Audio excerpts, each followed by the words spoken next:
9 अगस्त 2019 America के New York city की रात आम दिनों जैसी ही थी और लोग गहरी नींद की आगोश में थे। सब कुछ सामान्य चल रहा था, लेकिन अगली सुबह एक शख्स की मौत की खबर ने न सिर्फ न्यूयॉर्क बल्कि पूरे अमेरिका को हिलाकर रख दिया। जेल के अंदर एक शख्स मरा पाया गया था और वो कोई आम कैदी नहीं बल्कि कुख्यात यौन अपराधी जेफरी एप्स्टीन था। वही एप्स्टीन जो 13 से 18 साल की दर्जनों नाबालिग लड़कियों का लंबे समय तक यौन शोषण करने का दोषी था और जिस पर यह भी आरोप था कि वो इन लड़कियों को अपने ताकतवर और चर्चित दोस्तों तक सप्लाई करता था। एप्स्टीन सिर्फ एक अपराधी नहीं था, वो एक बेहद पावरफुल आदमी भी था। उसके पास $600 मिलियन की संपत्ति, यूएस वर्जिन आइलैंड्स में समुद्र के बीचों बीच 75 एकड़ में फैला आलीशान प्राइवेट आइलैंड, खुद का प्राइवेट जेट समेत अमेरिका के कई बड़े शहरों में घर और प्रॉपर्टीज भी थी।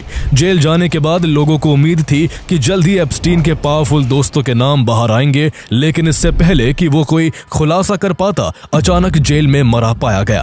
जेल अथॉरिटीज ने उसकी मौत को आत्महत्या बताया, लेकिन पोस्टमार्टम रिपोर्ट कुछ और ही कहानी बयां कर रही थी। एप्स्टीन की गर्दन की हड्डियां टूटी हुई थी। उस दिन अचानक उसकी सुरक्षा में लगाए गए गार्ड गहरी नींद में सो रहे थे और जेल के सीसीटीवी कैमरों ने काम करना बंद कर दिया था। इतने सारे संयोग एक साथ होना लोगों को इत्तेफाक नहीं लगे और लोगों को इसमें किसी गहरी साजिश की बू आने लगी। ऐसे में अमेरिका में मांग उठने लगी कि एप्स्टीन से जुड़ी सारी फाइल्स पब्लिक की जाए। समय के साथ दबाव इतना बढ़ गया कि यूएस डिपार्टमेंट ऑफ जस्टिस को उसकी जिंदगी से जुड़े लाखों डॉक्यूमेंट्स, हजारों फोटोज और ईमेल्स पब्लिक करने पड़े। इन्हीं फाइल्स में कई ऐसे चेहरे सामने आए जिन्हें दुनिया उनके अच्छे कामों के लिए पूछती थी। इनमें current American president Donald Trump, former American president Bill Clinton, दुनिया के सबसे अमीर शख्स Elon Musk, billionaire Bill Gates, महान साइंटिस्ट स्टीफन हॉकिंग, ब्रिटेन के प्रिंस एंड्रू और नॉर्वे की क्राउन प्रिंसेस मेटे मारिट जैसे लोगों के एप्स्टीन के साथ करीबी रिश्तों की बातें सामने आई। इन फोटोज में जहां कोई महिलाओं के साथ बाथटब में नहाता दिख रहा है तो कोई कई महिलाओं की गोद में लेटा हुआ दिख रहा है। किसी ने नाबालिग लड़कियों की कमर थाम रखी है तो कोई एप्स्टीन के प्राइवेट आइलैंड पर पार्टियां करता दिख रहा है। तो आइए जानते हैं एप्स्टीन फाइल्स की पूरी कहानी। कैसे एक मैथ टीचर से अपने करियर की शुरुआत करने वाला जेफरी एप्स्टीन दुनिया का सबसे कुख्यात यौन अपराधी बन गया। उसका दुनिया भर के रईसों, पावरफुल लोगों और सेलिब्रिटीज के साथ क्या रिश्ता था और कैसे वो उनके साथ मिलकर नाबालिग लड़कियों का शोषण करता था।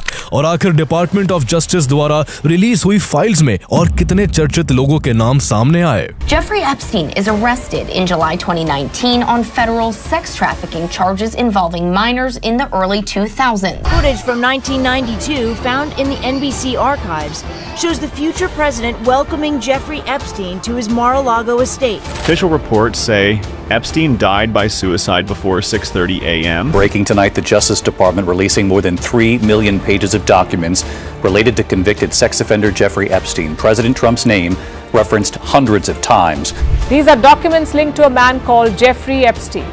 The list includes Bill Clinton, Prince Andrew, Michael Jackson, and Stephen Hawking.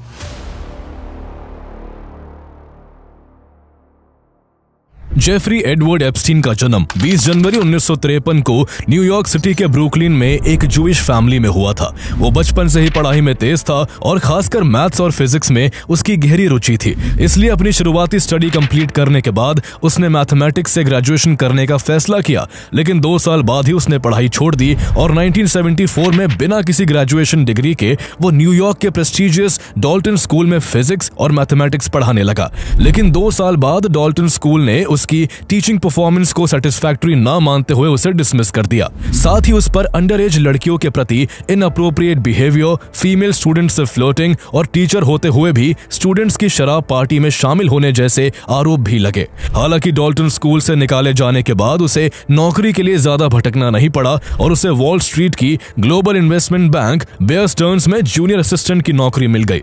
कुछ ही समय में वो ऑप्शंस ट्रेडर बन गया और स्पेशल प्रोडक्ट्स डिवीजन में काम करने लगा। इसी दौरान उसकी पहुंच अमीर और ताकतवर लोगों तक होने लगी। एप्स्टीन ने यहां इतना अच्छा परफॉर्म किया कि 1980 तक बेयर स्टर्न्स ने उसे अपना लिमिटेड पार्टनर बना दिया। केवल 27 साल की उम्र में उसकी इतनी चर्चा थी कि कॉस्मोपॉलिटन मैगजीन ने उसे बैचलर ऑफ द मंथ चुना। लेकिन एप्स्टीन की कुछ आदतें ऐसी थी जो बार बार उसके करियर को खतरे में डाल देती थी। उसने जॉब पाने के लिए न केवल अपनी एजुकेशन की गलत इंफॉर्मेशन दी थी, बल्कि नौकरी के दौरान अपनी गर्लफ्रेंड को गिफ्ट की हुई एक्सपेंसिव ज्वेलरी का खर्च भी कंपनी के खाते में डाल दिया था। ये बात सामने आने पर बेयर स्टर्न्स ने उसे सस्पेंड करने के साथ साथ उस पर भारी जुर्माना भी लगा दिया। इसके बाद जेफरी एप्स्टीन ने इंटरकॉन्टिनेंटल एसेट्स ग्रुप IAG नाम की खुद की कंसल्टिंग फर्म खोल ली, जो उन लोगों के लिए काम करती थी जिनका पैसा फ्रॉडुलेंट ब्रोकर्स द्वारा हड़प लिया गया था। एप्स्टीन रिकवरी के बदले लोगों से भारी फीस लेता था, जिससे कुछ ही सालों में उसकी संपत्ति तेजी से बढ़ने लगी और साल 1984 तक वो मिलियनेयर बन गया। इस दौरान जेफरी एप्स्टीन ने अमेरिकन बिजनेसमैन और फ्रॉडस्टर स्टीवन हॉफनबर्ग के साथ भी काम किया था, जिसने अमेरिकन हिस्ट्री की सबसे बड़ी पॉन्जी स्कीम्स की थी, जिसमें इन्वेस्टर्स के $450 मिलियन डूब गए थे। साल 1988 तक जेफरी एप्स्टीन दुनिया के पावरफुल लोगों के सर्कल्स में उठने बैठने लगा था। उसी साल उसने जे एप्स्टीन एंड कंपनी नाम की कंसल्टिंग फर्म भी शुरू की और उसकी ये फर्म केवल उन्हीं के साथ काम करती थी जिनकी नेट वर्थ $1 बिलियन से ज्यादा होती थी। इसी दौर में उसकी मुलाकात एल ब्रांड्स के CEO लेस्ली वेक्सनर से हुई, जिन्होंने उसे अपनी कंपनी की फुल पावर ऑफ अटर्नी दे दी। यहीं से एप्स्टीन की दौलत और ताकत इतनी तेजी से बढ़ी कि 1996 में उसने अपने फर्म को US वर्जिन आइलैंड्स में रिलोकेट कर दिया। एप्स्टीन के रुतबे और इन्फ्लुएंस का अंदाजा इस बात से लगाया जा सकता है कि जो अपोलो ग्लोबल मैनेजमेंट सैकड़ों बिलियन डॉलर्स के एसेट्स को मैनेज करती है, उसके CEO लियोन ब्लैक की दौलत एप्स्टीन मैनेज करता था।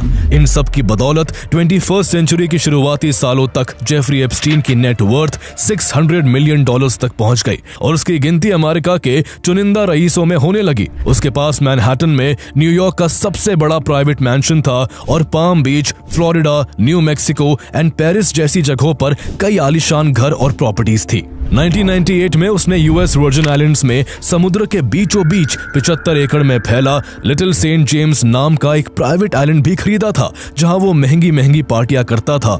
उसके सोशल सर्किल में अमेरिका के प्रेसिडेंट से लेकर ब्रिटेन के प्रिंस, दुनिया के बड़े बड़े बिजनेसमैन और मूवी स्टार्स तक शामिल थे। बाहर से सब लग्जरी और सक्सेस दिखता था, लेकिन इसी चमक के पीछे कुछ इतना घिनौना चल रहा था जिसकी भनक दुनिया को सालों तक नहीं लगी। लेकिन 2005 में एक ऐसा खुलासा हुआ कि लोग जेफरी एप्स्टीन के नाम से भी घृणा करने लगे। हुआ कुछ यूं कि मार्च 2005 में एक महिला ने फ्लोरिडा के पाम बीच पुलिस स्टेशन में शिकायत दर्ज कराई कि एप्स्टीन ने उसकी 14 साल की बेटी को मसाज के बहाने अपने घर बुलाकर उसका यौन शोषण किया है। उस महिला ने पुलिस को बताया कि जब उसकी बेटी जेफरी एप्स्टीन के घर पहुंची तो उसने केवल तौलिया पहना हुआ था। कुछ देर मसाज लेने के बाद एप्स्टीन ने उसके साथ जबरदस्ती की। चूंकि आरोप काफी गंभीर था, इसलिए पुलिस ने एप्स्टीन पर केस रजिस्टर कर उसके खिलाफ जांच शुरू कर दी। पुलिस को पता लगा कि उस लड़की को उसकी 2 क्लासमेट्स ने जेफरी एप्स्टीन के पास भेजा था और मसाज के बदले $200 से $300 का लालच दिया था। पुलिस ने जब उन दोनों क्लासमेट से पूछताछ की तो उन्होंने आगे 2 और लड़कियों के नाम बताए। फिर उन लड़कियों ने और भी लड़कियों के नाम बताए और इस तरह पुलिस ने 36 विक्टिम्स को खोज निकाला जो किसी न किसी लड़की के कहने पर जेफरी एप्स्टीन के घर गई थी। एप्स्टीन हर उस लड़की को एक्स्ट्रा पैसे देता था जो उसके लिए एक नई लड़की लेकर आती थी। इस तरह एक लड़की दूसरी लड़की को लाती थी, दूसरी लड़की तीसरी को लाती थी और आगे भी ये चेन बढ़ती चली जाती थी। यानी ये कोई छोटा मामला नहीं बल्कि एक ऑर्गेनाइज्ड पिरामिड स्कीम था जिसे एप्स्टीन अपने पावर और पैसों की आड़ में चलाता चला आ रहा था। शॉकिंग बात यह थी कि विक्टिम्स में सबसे ज्यादा संख्या नाबालिग लड़कियों की थी जिनकी एज मात्र 13 साल से लेकर 18 साल तक की थी।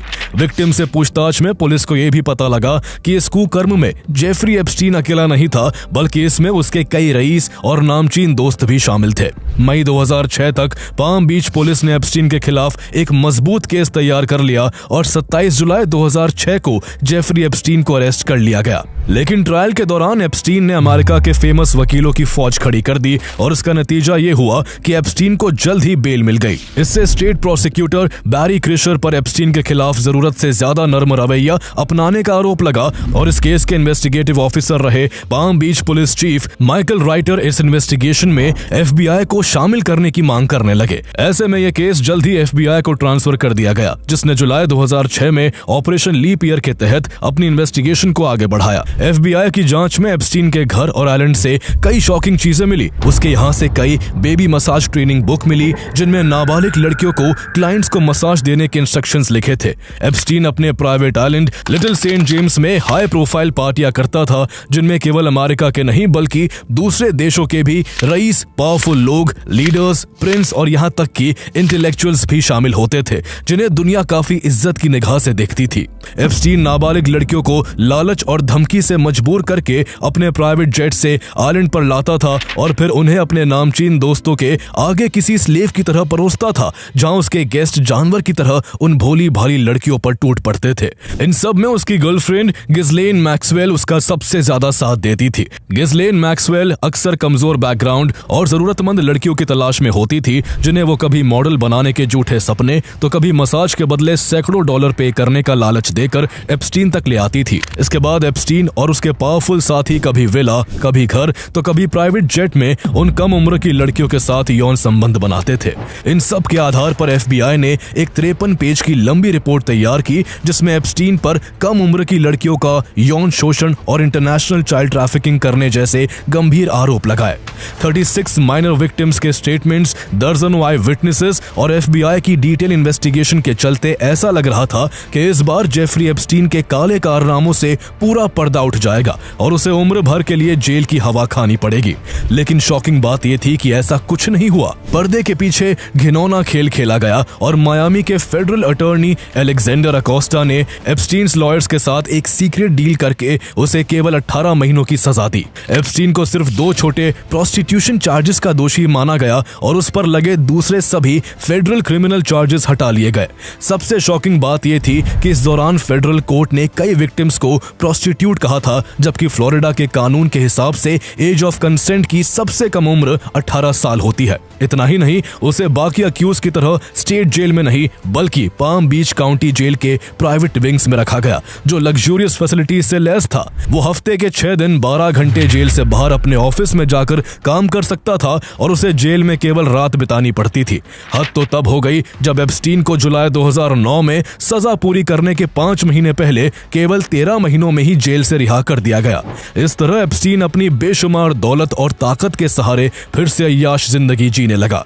चूंकि लोगों को अलेक्जेंडर अकोस्टा और एप्स्टीन के बीच हुए नॉन प्रोसिक्यूशन एग्रीमेंट की जानकारी नहीं थी, इसलिए कई जर्नलिस्ट और ह्यूमन राइट एक्टिविस्ट ने पुलिस और FBI की इन्वेस्टिगेशन को गहराई से कुरेदना शुरू कर दिया कि आखिर इतने सीरियस चार्जेस के बावजूद एप्स्टीन को इतनी कम सजा क्यों हुई और वो कैसे जेल से बाहर लैविश लाइफ जी रहा है। इसके बाद कई जर्नलिस्ट ने एप्स्टीन को एक्सपोज करने की कोशिश की, लेकिन उसके पावरफुल कनेक्शन की वजह से वो बार बार बच निकला। इन सब में 7 साल बीत चुके थे और अब साल 2016 आ चुका था। लोग मान चुके थे कि अब एप्स्टीन के काले कारनामे दुनिया के सामने कभी नहीं आ सकेंगे, लेकिन तभी इस कहानी में मायामी हेरल्ड की इन्वेस्टिगेटिव जर्नलिस्ट जूली ने ब्राउन की एंट्री हुई और उसी पल से एप्स्टीन की उल्टी गिनती शुरू हो गई। जूली ब्राउन ने पुराने कोर्ट रिकॉर्ड्स, बंद फाइलों और दबाई गई गवाहों को दोबारा खंगालना शुरू किया। जैसे जैसे उनकी रिपोर्टिंग आगे बढ़ी, वो सच धीरे धीरे बाहर आने लगा जो सालों से छुपा हुआ था।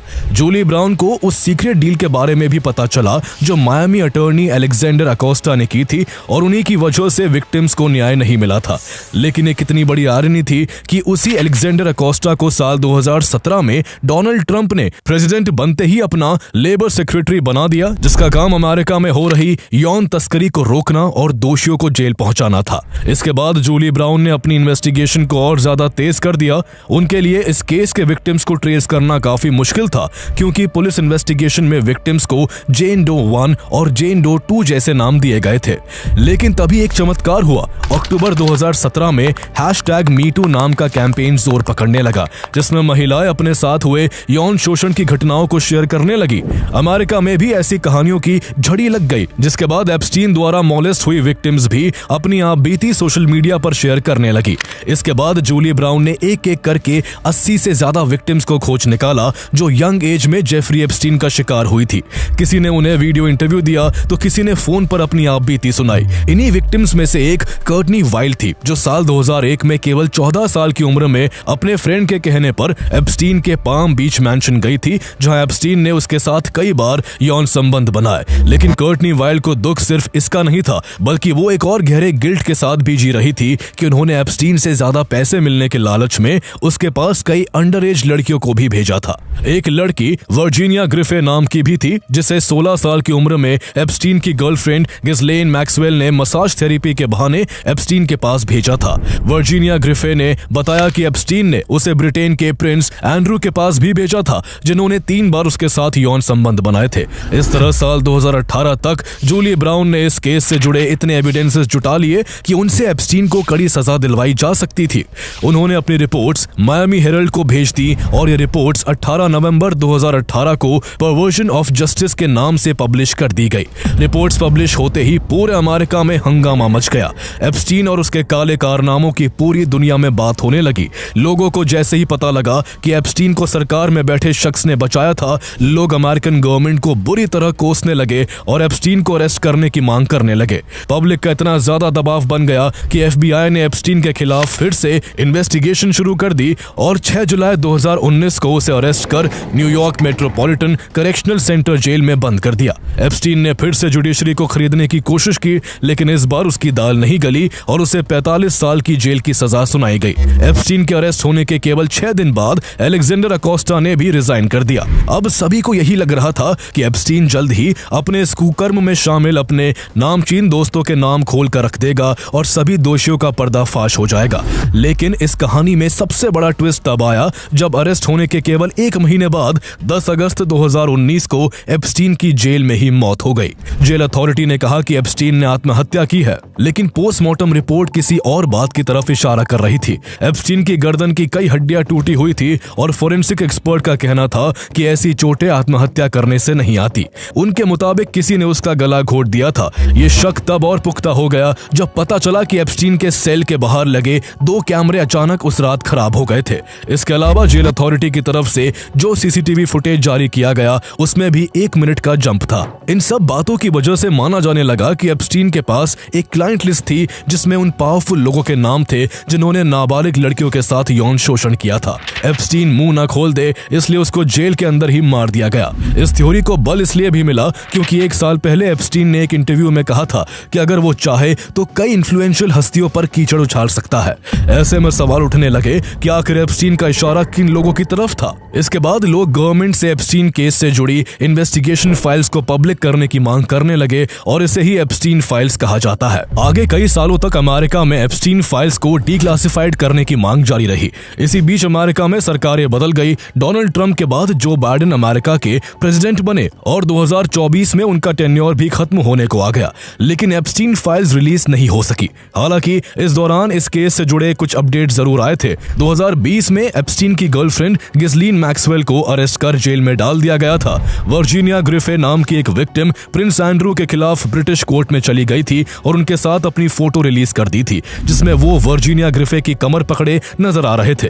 इसके बाद प्रिंस एंड्रू को वर्जीनिया ग्रिफे को $16 मिलियन देकर आउट ऑफ कोर्ट सेटलमेंट करना पड़ा था और उन्हें रॉयल ड्यूटीज और प्रिंस के टाइटल से भी हाथ धोना पड़ गया था। लेकिन ये केवल एक विक्टिम और एक पावरफुल व्यक्ति की कहानी थी। बाकी के विक्टिम्स और दूसरे पावरफुल लोगों के गहरे राज अब भी एप्स्टीन फाइल्स के पन्नों के बीच दबे हुए थे। समय तेजी से निकलता जा रहा था और वक्त 2024 के आखिरी महीनों में पहुंच चुका था। जल्दी ही अमेरिका में प्रेसिडेंशियल इलेक्शंस होने वाले थे। ऐसे में डोनाल्ड ट्रंप ने एप्स्टीन फाइल्स को लेकर बने बस को भुनाना शुरू किया और अपने हर इंटरव्यू में कहने लगे कि दोबारा प्रेसिडेंट बनते ही वो सभी एप्स्टीन फाइल्स पब्लिक कर देंगे। इस बीच डोनाल्ड ट्रंप अपने एक सपोर्टर के एक ट्वीट को रीट्वीट कर चुके थे जिसमें लिखा था, एप्स्टीन ने आत्महत्या नहीं की बल्कि उसके पास डेमोक्रेटिक पार्टी के लीडर और यूएस के एक्स प्रेसिडेंट बिल क्लिंटन के खिलाफ सीक्रेट इंफॉर्मेशन थी, इसलिए बिल क्लिंटन ने उसे मरवा दिया। चूंकि जो बाइडेन ने पिछले 4 सालों में एप्स्टीन फाइल्स को लेकर ज्यादा इंटरेस्ट नहीं दिखाया था, इसलिए रिपब्लिकन सपोर्टर ने यह कहना शुरू किया कि एप्स्टीन फाइल्स में डेमोक्रेट्स नेताओं के नाम हैं, इसलिए जो बाइडेन इसे पब्लिक नहीं करना चाहते। इस तरह अमेरिका में एप्स्टीन डिडंट किल हिमसेल्फ एक पॉपुलर स्लोगन बन गया। इसके बाद जब डोनाल्ड ट्रंप इलेक्शंस जीत गए और जनवरी 2025 में फिर से अमेरिका के प्रेसिडेंट बन गए तो एप्स्टीन फाइल्स के रिलीज होने का लंबे समय से इंतजार कर रहे लोगों को विश्वास हो गया कि जल्द ही उनकी मांगे पूरी होने वाली है। वो तब और बेसब्र हो गए जब फरवरी 2025 में अटॉर्नी जनरल पैम बॉन्डी ने कहा कि एप्स्टीन की क्लाइंट लिस्ट उनकी डेस्क पर रिव्यू के लिए रखी हुई है और वो जल्द ही इसे रिलीज करेंगी। लेकिन लोगों को गहरा धक्का तब लगा जब जुलाई 2025 में ट्रंप एडमिनिस्ट्रेशन के जस्टिस डिपार्टमेंट ने डिक्लेयर किया कि एप्स्टीन के पास कोई क्लाइंट लिस्ट नहीं थी और उसने खुद ही अपनी जान ली थी और अब उससे जुड़ी कोई फाइल रिलीज नहीं होगी। ट्रंप ने भी कन्नी काटना शुरू कर दिया और एप्स्टीन फाइल्स को बोरिंग और फालतू बताते हुए ये कहने लगे कि देश में और भी अहम मुद्दे हैं। इसी बीच एक बड़ी घटना घटी। डोनाल्ड ट्रंप के दोबारा राष्ट्रपति बनने के केवल 3 महीने बाद अप्रैल 2025 में वर्जीनिया ग्रिफे की मौत हो गई, जिन्होंने प्रिंस एंड्रू समेत कई बड़ी हस्तियों की पोल खोलकर रख दी थी। इसके बाद सोशल मीडिया पर यह मुद्दा और गर्मा गया। इस आग में दुनिया के सबसे अमीर शख्स और एक समय पर डोनाल्ड ट्रंप के सपोर्टर रहे इलॉन मस्क ने घी डालने का काम किया। उन्होंने ट्वीट किया कि ट्रंप का नाम भी एप्स्टीन फाइल्स में है, इसलिए इसे रिलीज नहीं किया जा रहा है। इसने लोगों को नए सिरे से सोचने को मजबूर कर दिया और लोग ट्रंप और एप्स्टीन के पुराने रिश्ते को टटोलने लगे। असल में डोनाल्ड ट्रंप और जेफरी एप्स्टीन 15 साल से भी ज्यादा समय तक दोस्त रहे थे। उनकी दोस्ती इतनी गहरी थी कि दोनों एक दूसरे के offices, luxury hotels, private jets और एक्सक्लूसिव पार्टीज में साथ दिखाई देते थे। ये दोस्ती इतनी खुली थी कि 1992 की एक पार्टी में ट्रंप और एप्स्टीन साथ कैमरे में कैद हुए, जहां ट्रंप एक लड़की की तरफ इशारा करते हुए कह रहे थे, look at her, she is very hot. इतना ही नहीं, ट्रंप ने Trump the art of the comeback नाम की एक किताब लिखी थी, जिसकी एक कॉपी जेफरी एप्स्टीन के पास भी थी, जिसमें ट्रंप ने उसके लिए एक हैंड रिटन नोट लिखा था, to Jeff you are the greatest. बात सिर्फ इतनी नहीं थी। साल 2002 में ट्रंप ने एक इंटरव्यू में एप्स्टीन की तारीफ करते हुए कहा था, he likes beautiful women as much as I do and many of them are on the younger side. इसी बीच डोनाल्ड ट्रंप के सिग्नेचर वाला $22,500 का एक चेक भी चर्चा में आया। एक फोटो वायरल हुई जिसमें जेफरी एप्स्टीन अपने कुछ दोस्तों और एक लड़की के साथ वो चेक पकड़े हुए था। फोटो में लड़की का चेहरा ब्लैक कलर से रिडक्ट किया हुआ था, लेकिन ऐसा माना जाता है कि डोनाल्ड ट्रंप ने जेफरी एप्स्टीन से इस लड़की को $22,500 में खरीदा था। हालांकि ट्रंप ने इस चेक पर हुए सिग्नेचर को फेक बताया, लेकिन मामला तब और भड़क गया जब द वॉल स्ट्रीट जर्नल ने एप्स्टीन की बर्थडे डायरी के हवाले से एक रिपोर्ट छापी। रिपोर्ट में दावा किया गया कि 2003 में एप्स्टीन के 50th बर्थडे पर ट्रंप ने उसे एक लेटर लिखा था, जिसमें एक लाइन थी, we have certain things in common Jeffrey. इस लेटर की सबसे डिस्टर्बिंग बात यह बताई गई कि इसे एक न्यूड स्केच के साथ लिखा गया था और नीचे ट्रंप के सिग्नेचर थे। इस बात से डोनाल्ड ट्रंप इतना गुस्सा हो गए कि इसे फेक बताते हुए उन्होंने द वॉल स्ट्रीट जर्नल पर $10 बिलियन का डेफेमेशन केस कर दिया। बात इतने पर ही नहीं रुकी। नवंबर 2025 में 3 ईमेल्स भी सामने आए, जिनसे यह प्रूव होता था कि डोनाल्ड ट्रंप को एप्स्टीन की यौन तस्करी के बारे में पहले से ही पता था, जबकि ट्रंप लंबे समय से कहते आए थे कि उन्हें एप्स्टीन के किसी भी मिसकंडक्ट के बारे में कोई भी जानकारी नहीं थी। ये सब देख ट्रंप के कट्टर सपोर्टर्स का भी उन पर से भरोसा डगमगाने लगा। लोग खुलकर कहने लगे कि ट्रंप अपनी इमेज बचाने के लिए एप्स्टीन फाइल्स को पब्लिक नहीं होने देना चाहते। इससे पब्लिक प्रेशर इतना बढ़ गया कि नवंबर 2025 में यूएस कांग्रेस को the Epstein files transparency act लाना पड़ा और 30 दिन के अंदर सभी एप्स्टीन फाइल्स को रिलीज करने का ऑर्डर देना पड़ा। 19 नवंबर 2025 को डोनाल्ड ट्रंप को भी मजबूरन इस ऑर्डर पर साइन करना पड़ा। इसके 1 महीने बाद दिसंबर 2025 में वो हुआ जिसका लाखों अमेरिकियों को सालों से इंतजार था। दिसंबर के अंत में जस्टिस डिपार्टमेंट ने एप्स्टीन से जुड़े लाखों डॉक्यूमेंट्स पब्लिक कर दिए। इनके रिलीज होते ही जो नाम सामने आए उनसे पूरी दुनिया में हंगामा मच गया। इन फाइल्स में current American president Donald Trump, former American president Bill Clinton, Elon Musk, Bill Gates, Richard Branson, Google के co-founder Sergey Brin, philosopher Noam Chomsky, मशहूर साइंटिस्ट स्टीफन हॉकिंग, ब्रिटेन के prince Andrew, musicians Mick Jagger, famous singer and dancer Michael Jackson, American singer and actress Diana Ross, Hollywood actor Kevin Spacey, comedian Chris Tucker जैसे दुनिया भर में चर्चित कई लोगों का जिक्र है और उनकी फोटोज हैं। इनमें से कुछ लोग जेफरी एप्स्टीन और उसकी गर्लफ्रेंड गिस्लेन मैक्सवेल के साथ दिखे, तो कुछ एप्स्टीन के प्राइवेट आइलैंड में पार्टी करते हुए नजर आए। इन फोटोज में उन हस्तियों के साथ लड़कियां और औरतें भी दिख रही हैं, जिनकी पहचान छिपाने के लिए उनके चेहरे को ब्लॉक मार्क से छिपा दिया गया है। इसके बाद 30 जनवरी 2026 को यूएस डिपार्टमेंट ऑफ जस्टिस ने जेफरी एप्स्टीन फाइल्स का अब तक का सबसे बड़ा हिस्सा पब्लिक किया, जिसमें लगभग 3.5 मिलियन पेज, 2000 से ज्यादा वीडियोस और 1.8 लाख इमेजेस शामिल है। इन फाइलों में court records, emails, travel logs, तस्वीरें और इन्वेस्टिगेशन के डॉक्यूमेंट्स शामिल है। एप्स्टीन फाइल्स के एक फोटो में farmer American president Bill Clinton एक स्विमिंग पूल में 2 महिलाओं के साथ नहाते हुए दिखे, जबकि दूसरे फोटो में बाथटब में एक महिला के साथ दिखे। इतना ही नहीं, एप्स्टीन फाइल से यह भी सामने आया कि साल 2000 में बिल क्लिंटन और जेफरी एप्स्टीन ने एक आदमी को ड्रग देकर उसके साथ यॉट पर यौन संबंध बनाए थे। हैरानी की बात यह है कि जिस वक्त यॉट पर बिल क्लिंटन और जेफरी एप्स्टीन उस आदमी के साथ ज्यादती कर रहे थे, उस वक्त वहां डोनाल्ड ट्रंप भी अपने होने वाली पत्नी मेलानिया के साथ मौजूद थे। इसी तरह जहां एप्स्टीन फाइल्स की एक तस्वीर में प्रिंस एंड्रू 5 महिलाओं की गोद में लेटे हुए दिखे, तो वही वो दूसरी फोटो में फ्लोर पर एक नाबालिग लड़की के साथ लेटे हुए नजर आए। उनके अलावा बिल गेट्स, डोनाल्ड ट्रंप और दूसरे कई पावरफुल लोग एंड सेलिब्रिटीज की भी महिलाओं और लड़कियों के साथ फोटोज बाहर आई। एक मेल से यह भी दावा किया गया कि ट्रंप के फॉर्मर सिक्योरिटी हेड ने एप्स्टीन की एक विक्टिम को अपना मुंह खोलने पर ट्रंप के गोल्फ कोर्स में गाड़ने की धमकी दी थी। उस विक्टिम का दावा है कि ट्रंप गोल्फ कोर्स में सामूहिक यौन संबंध बनाए गए थे और इस केस में एप्स्टीन की गर्लफ्रेंड और एसोसिएट गिस्लेन मैक्सवेल भी शामिल थी। उस विक्टिम ने बताया कि उस गोल्फ कोर्स से कई लड़कियां गायब हो चुकी थी, इसलिए उसे ट्रंप के फॉर्मर सिक्योरिटी हेड ने धमकी देते हुए कहा था कि अगर उसने इस बारे में किसी को बताया तो उसे भी जमीन में जिंदा गाड़कर हमेशा के लिए गायब कर दिया जाएगा। इसके अलावा एप्स्टीन फाइल से खुलासा हुआ कि रूसी लड़कियों के साथ यौन संबंध बनाने के बाद बिल गेट्स को सेक्सुअली ट्रांसमिटेड डिजीज STD हो गया था। बिल गेट्स की एप्स्टीन के साथ दोस्ती उनकी पत्नी मेलिंडा गेट्स को बिल्कुल भी पसंद नहीं थी और उनकी एप्स्टीन के साथ दोस्ती दोनों का रिश्ता टूटने की वजहों में से एक था। एप्स्टीन फाइल्स में इलॉन मस्क के बारे में भी सामने आया कि उन्होंने एक ईमेल पर एप्स्टीन से पूछा था कि उसके आइलैंड पर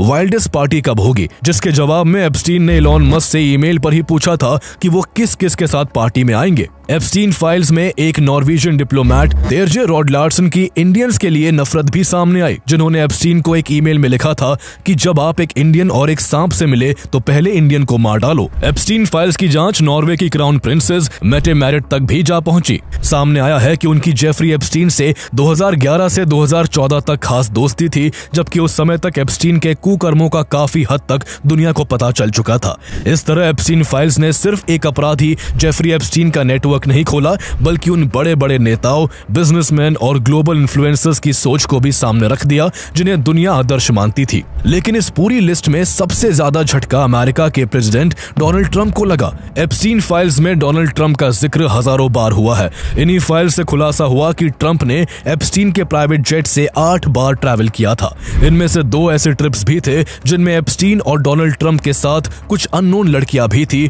और वो वहां क्यों और किस लिए थी ये जांच का विषय है। इसके अलावा एप्स्टीन फाइल्स में सीरियल यौन अपराधी लैरी नासर द्वारा जेफरी एप्स्टीन को लिखे गए एक लेटर का भी जिक्र है, जिसमें उसने लिखा था कि हम दोनों में एक चीज कॉमन है, हमारा यंग लेडीज के लिए प्यार। हमारे प्रेसिडेंट भी हमारी तरह यंग लड़कियों को पसंद करते हैं, लेकिन वो आज देश के प्रेसिडेंट है और हम जेल की सलाखों के पीछे हैं, इसलिए लाइफ बहुत अनफेयर है। ऐसा माना जाता है कि लैरी नासर ने ये बात डोनाल्ड ट्रंप के लिए ही कही थी, क्योंकि लैरी नासर ने एप्स्टीन को ये लेटर अगस्त 2019 में लिखा था और उस समय लैरी नासर और एप्स्टीन दोनों जेल में बंद थे, जबकि ट्रंप अमेरिका के राष्ट्रपति थे। इस लेटर के कुछ दिन बाद ही जेफरी एप्स्टीन की जेल में ही मौत हो गई थी। इन फाइल्स में एक लिमोजीन ड्राइवर का दावा भी खूब सुर्खियां बटोर रहा है। दरअसल उस ड्राइवर ने यूएस प्रेसिडेंशियल इलेक्शन के करीब एक हफ्ते पहले FBI को कॉल करके बताया था कि जब वो 1995 में डोनाल्ड ट्रंप को Dallas fort worth international airport ले जा रहा था, उस समय ट्रंप कॉल पर बार बार जेफरी जेफरी कह रहे थे और कुछ लड़कियों को अब्यूज करने की बात कर रहे थे। आगे उस ड्राइवर ने बताया कि जब उसने कुछ साल बाद इस बात की चर्चा एक महिला से की तो महिला एकदम शांत हो गई और उसने बताया कि ट्रंप ने एप्स्टीन के साथ मिलकर उसका यौन शोषण किया था।